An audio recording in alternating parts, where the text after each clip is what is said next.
My name's Martin. I'm an alcoholic. Chapter 1. Bill's Story. War fever ran high in the New England town to which we new young officers from Plattsburgh were assigned, and we were flattered when the first citizens took us to their homes, making us feel heroic. Here was love, applause, war, moments sublime with intervals hilarious. I was part of life at last. And in the midst of the excitement I discovered liquor. I forgot the strong warnings and prejudices of my people concerning drink. In time we sailed for over there. I was very lonely and again turned to alcohol. We landed in England. I visited Winchester Cathedral. Much moved, I wandered outside. My attention was caught by a doggerel on an old tombstone. Here lies a Hampshire grenadier who caught his death drinking cold small beer. A good soldier is ne'er forgot, whether he dieth by musket or by pot. Ominous warning which I failed to heed. 22 and a veteran of foreign wars, I went home at last. I fancied myself a leader, for had not the men of my battery given me a special token of appreciation, my talent for leadership, I imagined, would place me at the head of vast enterprises, which I would manage with the utmost assurance. I took a night law course and obtained employment as investigator for a surety company. The drive for success was on. I'd proved to the world I was important. My work took me about Wall Street, and little by little I became interested in the market. Many people lost money, but some became very rich. Why not I? I studied economics and business as well as law. Potential alcoholic that I was, I nearly failed my law course. At one of the finals I was too drunk to think or write. Though my drinking was not yet continuous, it disturbed my wife. We had long talks when I would still her forebodings by telling her that men of genius conceived their best projects when drunk, that the most majestic constructions of philosophic thought were so derived. By the time I had completed the course, I knew the law was not for me. The inviting maelstrom of Wall Street had me in its grip. Business and financial leaders were my heroes. Out of this alloy of drink and speculation, I commenced to forge the weapon that one day would turn in its flight like a boomerang and all but cut me to ribbons. Living modestly, my wife and I saved $1,000. It went into certain securities, then cheap and rather unpopular. I rightly imagined that they would someday have a great rise. I failed to persuade my broker friends to send me out looking over factories and managements, but my wife and I decided to go anyway. I developed a theory that most people lost money in stocks through ignorance of markets. I discovered many more reasons later on. We gave up our positions and off we roared on a motorcycle, the sidecar stuffed with tent, blankets, a change of clothes, and 3 huge volumes of a financial reference service. Our friends thought a lunacy commission should be appointed. Perhaps they were right. I had had some success at speculation, so we had a little money, but we once worked on a farm for a month to avoid drawing on our small capital. That was the last honest manual labour on my part for many a day. We covered the whole eastern United States in a year. At the end of it, my reports to Wall Street procured me a position there and the use of a large expense account. The exercise of an option brought in more money, leaving us with a profit of several $1,000s for that year. For the next few years, fortune threw money and applause my way. I had arrived. My judgment and ideas were followed by many to the tune of paper millions. The great boom of the late 20s was seething and swelling. Drink was taking an important and exhilarating part of my life. There was loud talk in the jazz places uptown. Everyone spent in thousands and chattered in millions. Scoffers could scoff and be damned.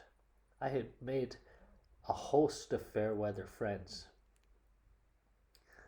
My drinking assumed more serious proportions, continuing all day and almost every night. The remonstrances of my friends terminated in a row, and I became a lone wolf. There were many unhappy scenes in our sumptuous apartment. There had been no real infidelity, for loyalty to my wife helped at times by extreme drunkenness, kept me out of those scrapes. In 1929, I contracted golf fever. We went at once to the country, my wife to applaud while I started out to overtake Walter Hagen. Liquor caught up with me much faster than I came up behind Walter. I began to be jittery in the morning. Golf permitted drinking every day and every night. It was fun to carome around the exclusive course which had inspired such awe in me as a lad. I acquired the impeccable coat of tan one sees upon the well-to-do. The local banker watched me whirl fat checks in and out of his till with amused skepticism. Abruptly in October 1929, hell broke loose on the New York Stock Exchange. After one of those days of inferno, I wobbled from a hotel bar to a brokerage office. It was 8 o'clock, 5 hours after the market closed. The ticker still clattered. I was staring at an inch of the tape which bore the inscription XYZ 32. It had been 52 that morning. I was finished, and so were many friends. The papers reported men jumping to death from the towers of high finance. That disgusted me. I would not jump. I went back to the bar. My friends had dropped several millions since 10 o'clock. So what? Tomorrow was another day. As I drank, the old fierce determination to win came back. Next morning I telephoned a friend in Montreal. He had plenty of money left and thought I had better go to Canada. By the following spring we were living in our custom style. I felt like Napoleon returning from Elba. No St. Helena for me.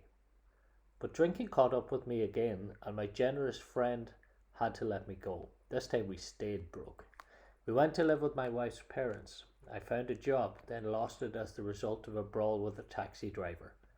Mercifully, no one could guess that I was to have no real employment for 5 years, or hardly draw a sober breath. My wife began to work in a department store, coming home exhausted to find me drunk. I became an unwelcome hanger-on at brokerage places. Liquor ceased to be a luxury. It became a necessity. Bathtub gin, 2 bottles a day, and often 3, got to be routine. Sometimes a small deal would net a few $100s, and I would pay my bills at the bars and delicatessens. This went on endlessly, and I began to waken very early in the morning, shaking violently. A tumbler full of gin, followed by half a dozen bottles of beer, would be required if I were to eat any breakfast. Nevertheless, I still thought I could control the situation, and there were periods of sobriety which renewed my wife's hope. Gradually things got worse.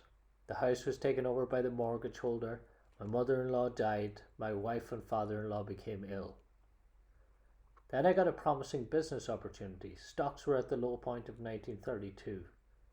I had somehow formed a group to buy. I was to share generously in the profits. Then I went on a prodigious bender, and that chance vanished. I woke up. This had to be stopped. I saw I could not take as much as one drink. I was through forever. Before then, I had written lots of sweet promises, but my wife happily observed that this time I meant business, and so I did. Shortly afterward, I came home drunk. There had been no fight. Where had been my high resolve? I simply didn't know. It hadn't even come to mind. Someone had pushed a drink my way and I had taken it. Was I crazy? I began to wonder, for such an appalling lack of perspective seemed near being just that. Renewing my resolve, I tried again. Some time passed and confidence began to be replaced by cocksureness. I could laugh at the gin mills. Now I had what it takes. One day I walked into a cafe to telephone. In no time I was beating on the bar, asking myself how it happened. As the whiskey rose to my head, I told myself I would manage better next time, but I might as well get good and drunk then, and I did. The remorse, horror, and hopelessness of the next morning are unforgettable. The courage to do battle was not there. My brain raced uncontrollably, and there was a terrible sense of impending calamity. I hardly dared cross the street lest I collapse and be run down by an early morning truck, for it was scarcely daylight. An all-night place supplied me with a dozen glasses of ale. My writhing nerves were stilled at last. A morning paper told me the market had gone to hell again. Well, so would I. The market would recover, but I wouldn't. That was a hard thought. Should I kill myself? No, not now. Then a mental fog settled down. Gin would fix that, so 2 bottles and oblivion. The mind and body are marvellous mechanisms, for mine endured this agony 2 more years. Sometimes I stole from my wife's slender purse when the morning terror and madness were on me. Again I swayed dizzily before an open window, or the medicine cabinet where there was poison, cursing myself for a weakling. There were flights from city to country and back, and as my wife and I sought escape. Then came the night when the physical and mental torture was so hellish I feared I would burst through my window, sash and all. Somehow I managed to drag my mattress to a lower floor, lest I suddenly leap. A doctor came with a heavy sedative. Next day found me drinking both gin and sedative. This combination soon landed me on the rocks. People feared for my sanity, so did I. I could eat little or nothing when drinking, and I was 40 pounds underweight. My brother-in-law is a physician, and through his kindness and that of my mother, I was placed in a nationally known hospital for the mental and physical rehabilitation of alcoholics. Under the so-called belladonna treatment, my brain cleared. Hydrotherapy and mild exercise helped much. Best of all, I met a kind doctor who explained that though certainly selfish and foolish, I had been seriously ill, bodily and mentally.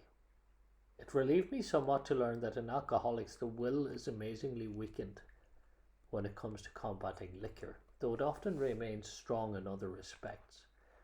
My incredible behaviour in the face of a desperate desire to stop was explained. Understanding myself now, I fared forth in high hope.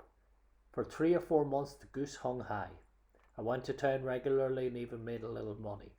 Surely this was the answer, self-knowledge. But it was not. For the frightful day came when I drank once more. The curve of my declining moral and bodily health fell off like a ski jump. After a time I returned to the hospital. This was the finish, the curtain, it seemed to me. My weary and despairing wife was informed that it would all end with heart failure during delirium tremens, or I would develop a wet brain perhaps within a year. She would soon have to give me over to the undertaker or the asylum. They did not need to tell me. I knew and almost welcomed the idea. It was a devastating blow to my pride. I, who had thought so well of myself and my abilities, of my capacity to surmount obstacles, was cornered at last. Now I was to plunge into the dark, joining that endless procession of sots who had gone on before. I thought of my poor wife.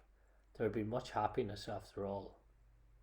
What would I not give to make amends? But that was over now. No words can tell of the loneliness and despair I found in that bitter morass of self-pity. Quicksand stretched around me in all directions. I had met my match. I had been overwhelmed. Alcohol was my master. Trembling, I stepped from the hospital a broken man. Fear had sobered me for a bit. Then came the insidious insanity of that first drink on an Armistice Day, 1934. I was off again. Everyone became resigned to the certainty that I would have to be shut up somewhere or would stumble along to a miserable end. How dark it is before the dawn. In reality, that was the beginning of my last debauch. I was soon to be catapulted into what I like to call the 4th dimension of existence. I was to know happiness, peace, and usefulness, and a way of life that is incredibly more wonderful as time passes. Near the end of that bleak November, I sat drinking in my kitchen. With a certain satisfaction, I reflected there was enough gin concealed about the house to carry me through that night and the next day. My wife was at work. I wondered whether I dared hide a full bottle of gin near the head of her bed. I would need it before daylight. My musing was interrupted by the telephone. The cheery voice of an old school friend asked if he might come over. He was sober. It was years since I could remember his coming to New York in that condition. I was amazed. Rumour had it that he had been committed for alcoholic insanity. I wondered how he had escaped. Of course he would have dinner, and then I could drink openly with him, unmindful of his welfare. I thought only of recapturing the spirit of other days.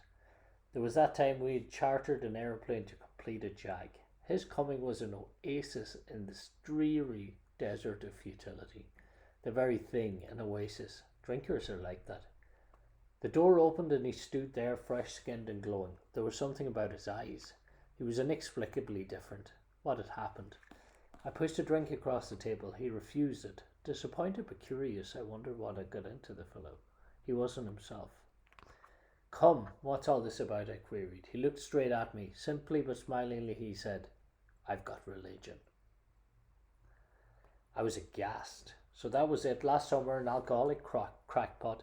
Now I suspected a little cracked about religion. He had that starry-eyed look. Yes, the old boy was on fire all right. But bless his heart, let him rant. Besides, my gin would last longer than his preaching. But he did no ranting. In a matter-of-fact way, he told how two men had appeared in court, persuading the judge to suspend his commitment. They had told of a simple religious idea and a practical program of action. That was 2 months ago, and the result was self-evident. It worked. He had come to pass his experience along to me, if I cared to have it. I was shocked but interested. Certainly, I was interested. I had to be, for I was hopeless. He talked for hours. Childhood memories rose before me. I could almost hear the sound of the preacher's voice as I sat on still Sundays way over there on the hillside. There was that proffered temperance pledge I never signed. My grandfather's good-natured contempt of some church folk and their doings. His insistence that the spheres really had their music. But his denial of the preacher's right to tell him how he must listen. His fearlessness as he spoke of these things just before he died. These recollections welled up from the past. They made me swallow hard. That wartime day in old Winchester Cathedral came back again.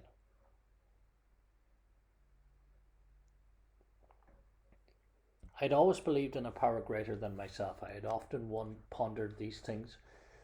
I was not an atheist. Few people really are, for that means blind faith in the strange proposition that this universe originated in a cipher and aimlessly rushes nowhere.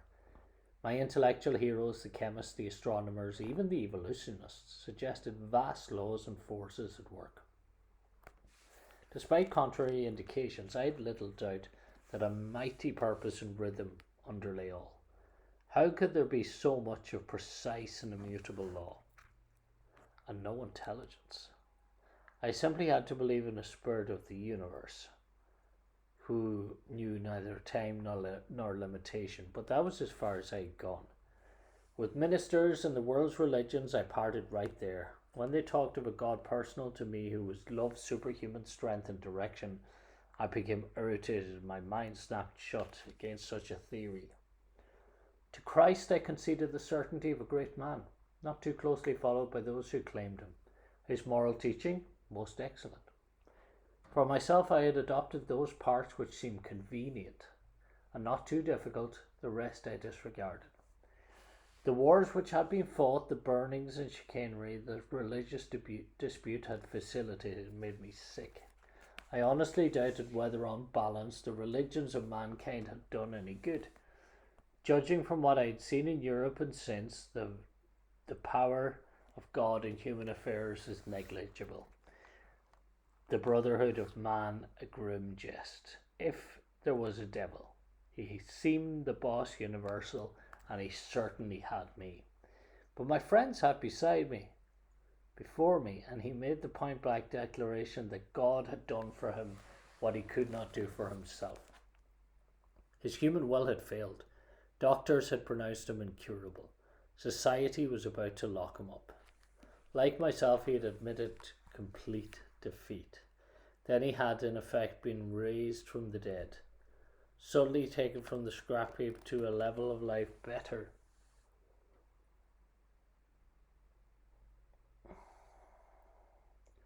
than the best he had ever known. Had this power originated in him? Obviously it had not. There had been no power in him than there was in me at that minute, and this was none at all. That floored me. It began to look as though religious people were right after all. Here was something at work in a human heart which had done the impossible. My ideas about miracles were drastically revised. Right then. Never mind the musty past. Here sat a miracle directly across the kitchen table. He shouted great tidings. I saw that my friend was much more than inwardly reorganized. He was on a different footing, his roots grasped in new soil. Despite the living example of my friend, there remained in me the vestiges of my old prejudices. The word God still aroused a certain antipathy. When the thought was expressed that there might be a God personal to me, this feeling was intensified. I didn't like the idea. I could go for such conceptions as creative intelligence, universal mind, or spirit of the universe, spirit of nature, but I resisted the thought of a Tsar of the heavens, however loving his sway might be. I've since talked with scores of men who felt the same way. My friend suggested what then seemed a novel idea. He said, "Why don't you choose your own conception of God?" That statement hit me hard. It melted the icy intellectual mountain in whose shadow I had lived and shivered many years. I stood in the sunlight at last. It was only a matter of being willing to believe in a power greater than myself. Nothing more was required of me to make my beginning. I saw that growth could start from that point. Upon a foundation of complete willingness, I might build what I saw in my friend. Would I have it? Of course I would. Thus I was convinced that God is concerned with us humans when we want Him enough. At long last I saw, I felt, I believed. Scales of pride and prejudice fell from my eyes. A new world came into view. The real significance of my experience in the cathedral burst upon me. For a brief moment I had needed and wanted God. There had been a humble willingness to have Him with me. And He came. But soon the sense of His presence had been blotted out by worldly clamours, mostly those within myself. And so it had been ever since. How blind I had been. At the hospital I was separated from alcohol for the last time. Treatment seemed wise, for I showed signs of delirium tremens. There I humbly offered myself to God as I then understood Him, to do with me as He would. I placed myself unreservedly under His care and direction. I admitted for the first time that of myself I was nothing, and that without Him I was lost. I ruthlessly faced my sins and became willing to have my new-found friend take them away root and branch. I have not had a drink since. My schoolmate visited me and I fully acquainted him with my problems and deficiencies. We made a list of people I had hurt or toward whom I felt resentment. I expressed my entire willingness to approach these individuals in admitting my wrong. Never was I to be critical of them. I was to right all such matters.